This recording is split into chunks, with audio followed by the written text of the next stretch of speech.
Welcome to Small Town Dark Truths. I'm your host, Alexis. I'm going to try to not swivel in my chair today. I know that upset a few people. I'm sorry. Something you might not know about me is I do have ADHD, so swivel chairs are hard for me. I can't not move in them. But today is a very, very special episode because it is the season finale. So we are going to be leaving Winder after this. We do have our debrief coming up, so you'll have a little bit more of Winder, but today is also a special episode because we are going to be talking about one of Georgia's most infamous villains and the secret underground criminal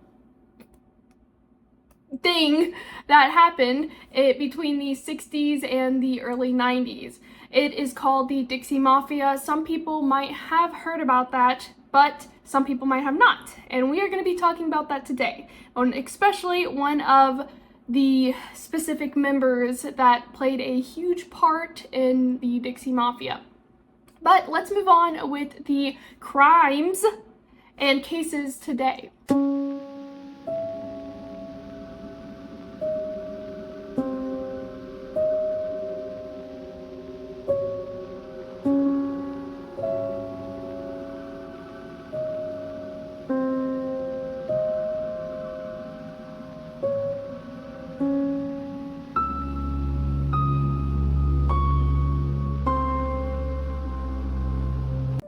We are first going to be talking about the timeline and details of the Dixie Mafia as a whole.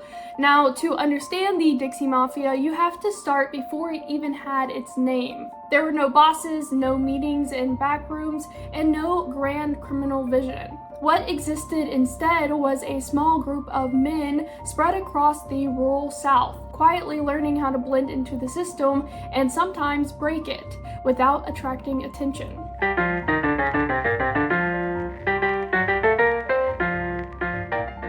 In the late 1940s, the South was changing. World War II had just ended and thousands of men were returning home. Some trained in violence, some struggling to adjust to civilian life, and many facing legal economic opportunity. In small towns, work was scarce, money was tight, and the law enforcement was often understaffed. This created the perfect conditions for crime to grow quietly. The earliest crimes that were tied to the Dixie Mafias were low-level but profitable. These included bootlegging alcohol, illegal gambling operations, theft rings, and small-scale fraud. Now, these weren't outsiders coming into towns, but these were actually locals. Men with familiar last names, men who knew the back roads, the sheriffs, and the judges. At this stage, violence was rare, and the goal was not fear, it was more profit. There was no structure, instead there were relationships, and this is how the Dixie Mafia would work throughout all of its years. If someone needed help moving goods, they knew who to call, and if someone needed a favor, they asked someone who already owed one. Trust was built slowly through crimes, shared silence, and shared risk. This loose system allowed criminals to operate independently while still benefiting from one another. And because there was no official organization yet, there was nothing obvious for law enforcement to target. Small southern towns played a critical role. Everyone knew everyone, which meant crimes could be hidden, witnesses could be intimidated, and rumors could be controlled. In some areas, criminals blended into daily life, running businesses, attending church, and raising families. The line between criminal and community member was not always clear, and ambiguity protected them. During these early years, no one called it the Dixie Mafia. That label wouldn't appear until the early 1960s, when journalists and law enforcement began noticing patterns across these states. Only then did they realize that these were not isolated crimes, they were connected by people, favors, and violence. But in the beginning, it was just men making money quietly and learning how far they could get without being stopped. And those connections grew stronger, the crimes grew bolder, and eventually bloodier.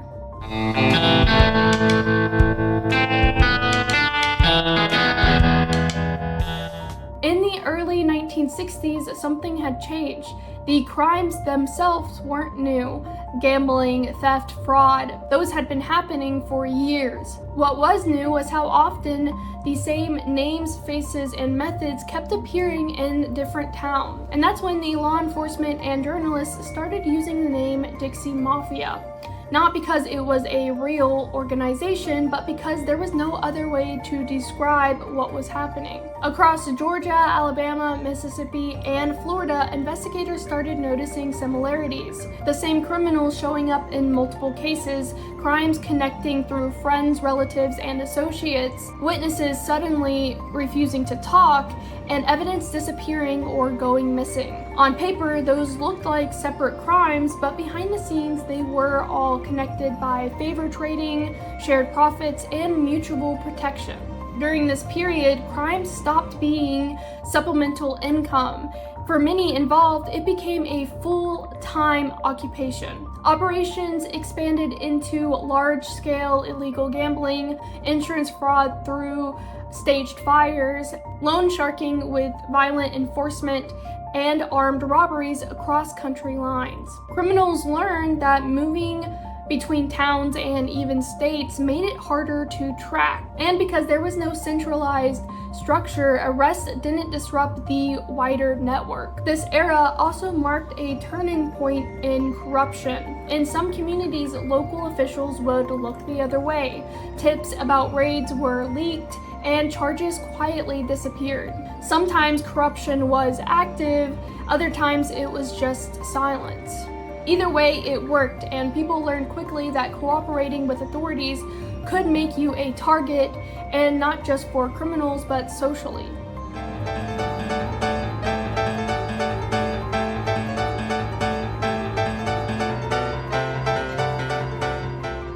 By the late 1960s, violence was no longer off limits. At first, it was intimidation, threats, beatings, and property damage.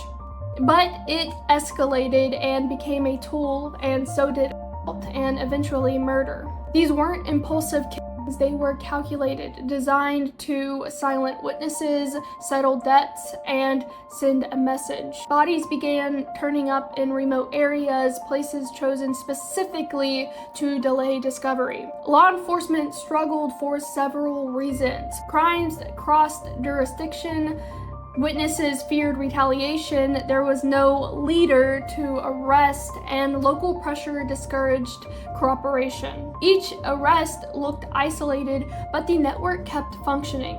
Because the Dixie Mafia didn't depend on one person. It depended on fear and familiarity. By the early 1970s, the Dixie Mafia had moved beyond quiet crimes. It was something far more dangerous.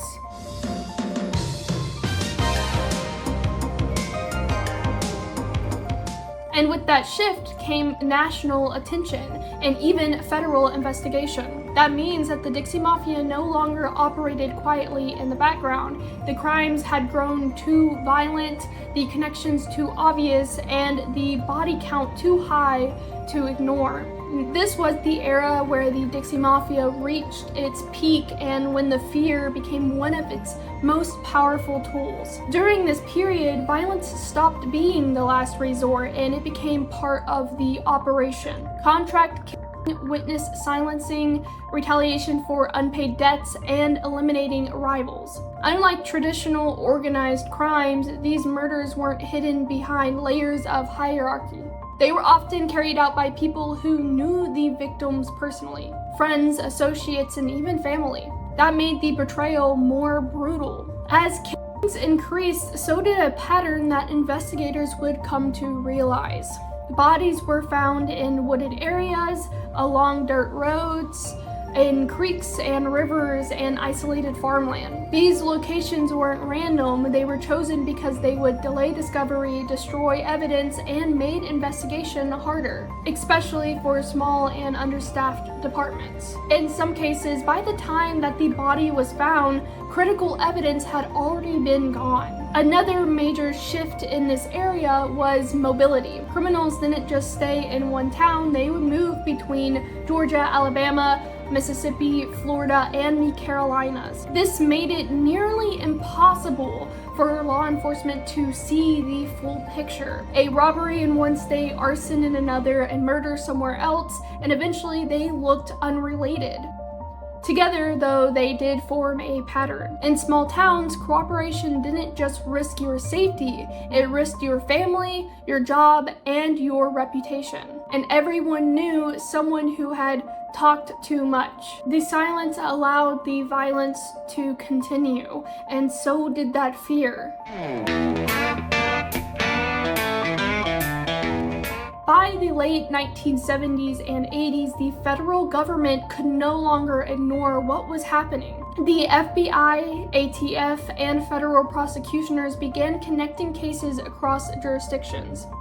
For the first time, investigators treated the Dixie Mafia not as isolated crimes, but as a network. They began using multi-state task force, wiretaps, informants, and eventually RICO statutes. This marked the beginning to the end. The pressure increased and loyalty began to collapse. Some members were killed, some were arrested, and some made a decision that the Dixie Mafia depended on people never making. They talked. Once that happened, cases that had gone cold for years suddenly reopened. Murders that were once rumors became indictments. And the network that thrived on silence began to unravel. The Dixie Mafia had reached its most powerful point, but it also drawn the attention that would ultimately destroy it. And as the 1980s moved forward, the collapse became faster than anyone had ever expected.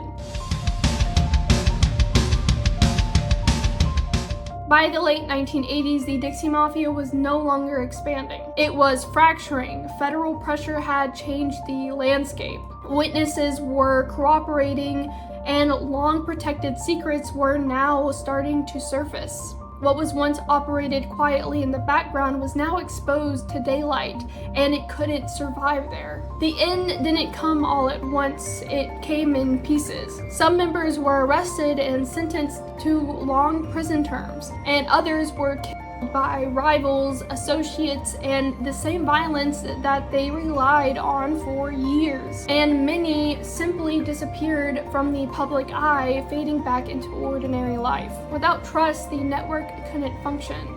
Without silence, it definitely couldn't survive. By the early 1990s, law enforcement no longer described the Dixie Mafia as an active criminal network.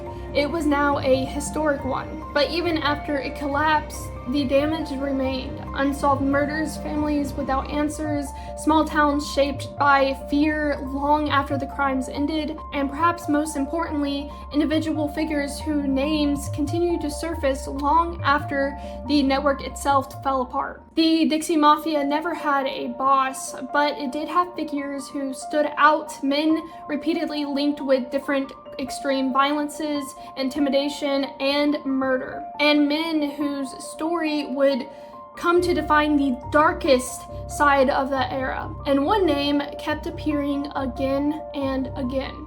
When people talk about the most violent legacy of the Dixie Mafia, we talk about fear, brutality, and unchecked violence.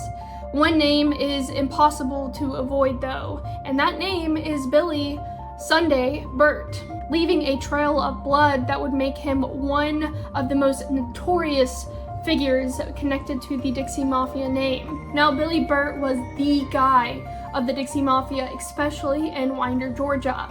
Now, we are going to be going back to the 1960s and 70s to continue his story. To moonshine stills, high-speed chases, bodies buried, and courtroom battles. And at the center was the man, Billy Sunday Birt, convicted killer, reputed mob enforcer, local legend, and the subject to more rumor than a small-town paperboy could carry.